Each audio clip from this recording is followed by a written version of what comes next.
Time to get extreme!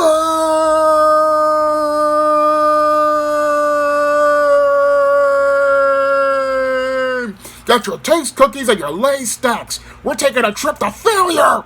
Now available in paperback and e-readers. John Haynes, 1987. Learn lessons about life and teenage love in the 1980s in this coming-of-age John Haynes story. Get your copy of John Haynes, 1987 in paperback and e-readers at Amazon.com and online booksellers everywhere.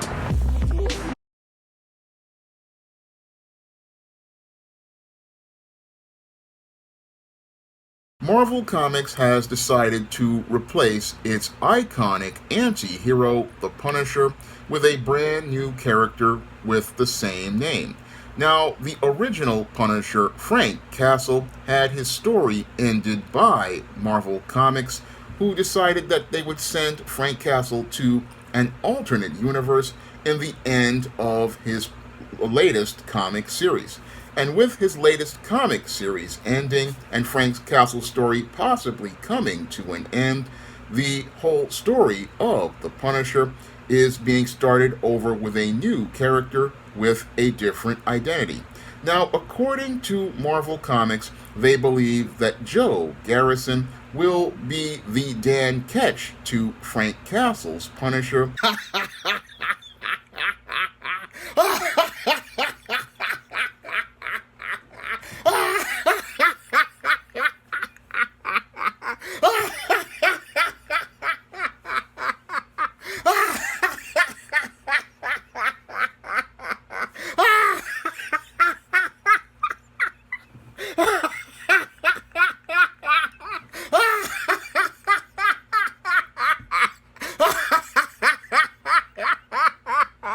And I have to really shake my head at that whole idea of Joe Garrison replacing Frank Castle, because it sounds as stupid as when DC Comics decided to get rid of Kent Nelson as Dr. Fate in 1994. Now, as part of DC Comics' Zero Hour event, what DC Comics wanted to do was they thought Dr. Fate was outdated in the so-called extreme era of comics, and they wanted to go out here and replace Dr. Fate with somebody who would be a bit more trendy. So what they did was end Dr. Fate in their Zero Hour event and the Kent Nelson and Enza Dr. Fate, and what they did was go out here and recruit Jared Stevens, a mercenary, to go out here and give us a much more edgier version of Dr. Fate. Unfortunately, that so-called edgier version of Dr. Fate never really resonated with readers in 1994, who basically laughed at this new so-called extreme version of Dr. Fate, and as they basically laughed the character off, the character basically wound up fading into the background in 1996 and was later killed off and replaced with another character, Hector Hall, who was a part of the new Justice Society of America, went on to become an iconic favorite that carried on the legacy of the original Dr. Fate. And I believe what's going to happen to Joe Garrison is he's going to suffer the same fate as Jared Stevens, and he's going to be seen as a laughable character who was out here taking on a mantle of an iconic character and not able to fit into the boots.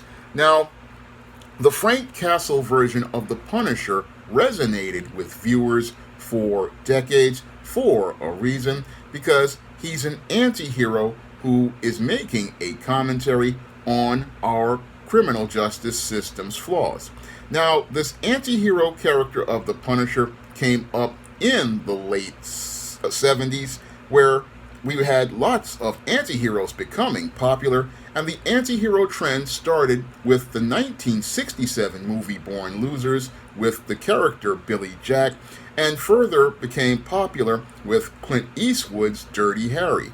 And after Dirty Harry, we had the Paul Kersey character from Death Wish, which was a commentary on the rampant crime in leftist cities like New York in the 1970s, where the city went from a city with a great quality of life in the 60s to becoming a Hades where people basically feared for their lives, and because the leftists in that blue state basically were letting criminals get away with whatever they wanted by not really enforcing the laws, this made people feel like they had no hope and had to take the law into their own hands. And that's where the Punisher was introduced by Marvel Comics, because the character was meant to capitalize on the trend of anti-heroes that was started with Billy Jack in 1967, made more popular by Dirty Harry in the Dirty Harry movies, and reached a crescendo with Paul Kersey in Death Wish. And it was also a commentary on the rampant crime going on in 1970s New York. And the Frank Castle character became the Punisher when he was out on an outing with his family after doing a tour in Vietnam. And after doing that tour in Vietnam, he wanted to go out here and spend some time with his wife and his child in Central Park. And after his family wound up getting murdered by mobsters by just being in the wrong place at the wrong time, Frank Castle wanted to go out here and get justice against these mobsters because these men were above the law. And that's what started the mission of the Punisher, whose job was to go out here and punish those criminals who thought that they were above the law by going out here and meeting final justice on them by making sure that they would never go out here and do harm to somebody else, the same way Frank Castle suffered a loss as related to his family. So Frank Castle's mission was very clear. Unfortunately, there are those who are on the left who are extremely upset that there are people on the far right who have taken the ideals of Frank Castle and adopted them to their far right ideologies.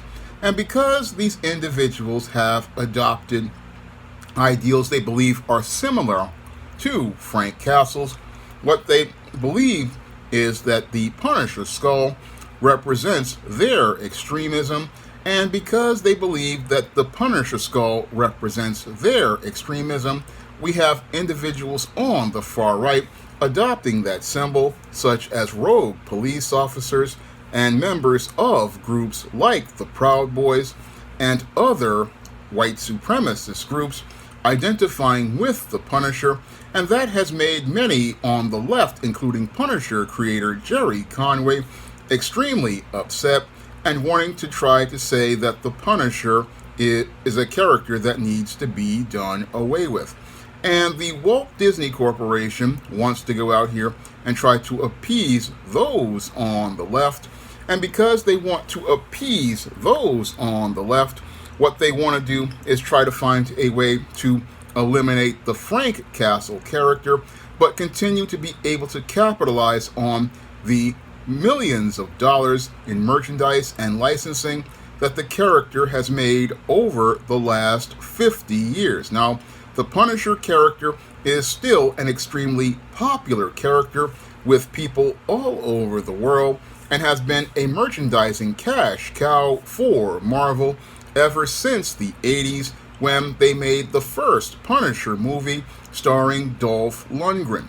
And after they made that movie, which really, again, it was critically panned, but it has a large cult fan base, and subsequent movies have been made starring, I believe, Ray Stevenson and the critically acclaimed Punisher TV series with John Barenthal. There have been, again, numerous adaptations of the Punisher, but what Marvel doesn't want is the anti-hero status that is associated with far-right and white supremacy to be associated with the character, so they're hoping that by erasing Frank Castle from the Punisher name and replacing him with Joe Garrison will have a similar impact that Danny Ketch had when he became the Ghost Rider and managed to erase all of the Satanist themes that Johnny Blaze had as related to the character. Unfortunately, with this whole Joe Garrison Punisher, this character, I believe, is going to be a failure like Jared Stevens' fate, because the Joe Garrison character basically runs diametrically opposed to everything that the Punisher stands for. Now, the Punisher in and of himself stands for the extreme of justice, and he stands for the extreme of justice because he is operating outside of the law to deal with those who are above the law. And with this character being a SHIELD agent, he's operating with a government organization, which is something Frank Castle does not do, and he does this deliberately because Frank does not want to see the law compromised because he still believes in the law, but he believes that he has to go outside of the law in order to deal with those extreme criminals, such as those who are a part of organized crime, those who participate in sexual deviancy, like going out here and exploiting children, and those individuals who go out here and participate in all sorts of sexual predation. These are the individuals Frank Castle deals with, and he deals with them because the law won't be able to deal with them because there are corrupt individuals who go out here and look to protect those individuals. So the Frank Castle character has an important role in dealing with crime in the Marvel Universe, and this compromised SHIELD agent is not going to be able to fit those boots. And again, the Punisher has a role in Marvel Comics, and again, an important role because as an anti-hero, he's the guy who go out here and does the things that heroes like Spider-Man, Daredevil, Iron Man, and Captain America can't do.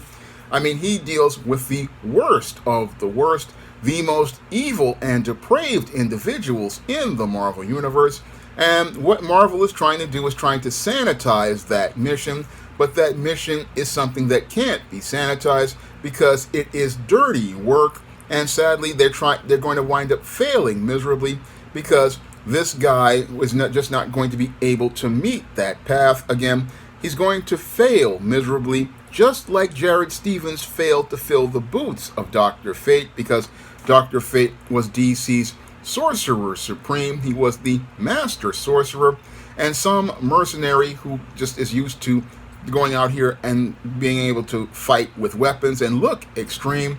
That was not going to resonate with all of the Dr. Fate fans, and this fake Punisher who is answering to the authority of SHIELD, this guy is not going to be able to go out here and fill the boots of Frank Castle, and I just believe this is going to be another big disaster for Marvel Comics, and I believe that this whole book will basically fail the same way Jared Stevens' Fate failed, and possibly won't even get to a 10th issue. That's what's possibly going to happen with this new Punisher character, and Marvel will learn a hard lesson as it's punished with poor sales, because the Punisher is an iconic character, and people want to see Frank Castle in that role, a role he established way back in the 70s. That's what people want to see, who they want to see as the Punisher, and they want to see the Punisher story continue, and they want to see the Punisher going out here and taking on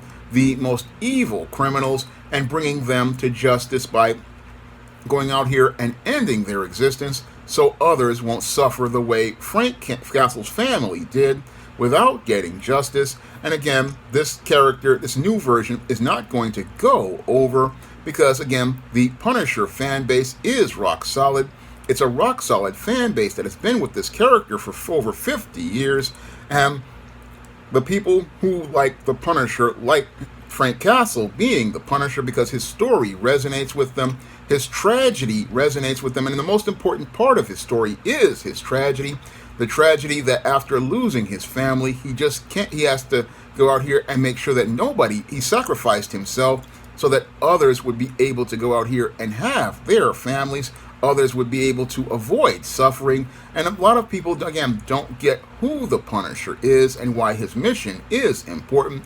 And because they put politics in front of the Punisher, they really don't understand why Frank Castle's story has resonated with people for generation after generation. Now, my first full comic, John Haynes at Death's Door, is available on Lulu.com right now in paperback. and you can get a copy on Lulu by clicking the link in the description box. And if you want to try out the books in the SJS Direct universe, such as the ISIS series, the Steam series, the John Haynes series, and the books of the Spinsterella trilogy and my vampire novel Eternal Night, you can find all of those books on Amazon.com in paperback and Kindle format. You can also find those books at other online booksellers like Smashwords, the iBookstore, and Google Play. That's all I have to say for this video. You can comment, rate, and subscribe. Support Black-owned and Black-operated digital broadcast media. www.niceradionetwork.com. Nice Radio Network, broadcasting 24 hours a day, 7 days a week.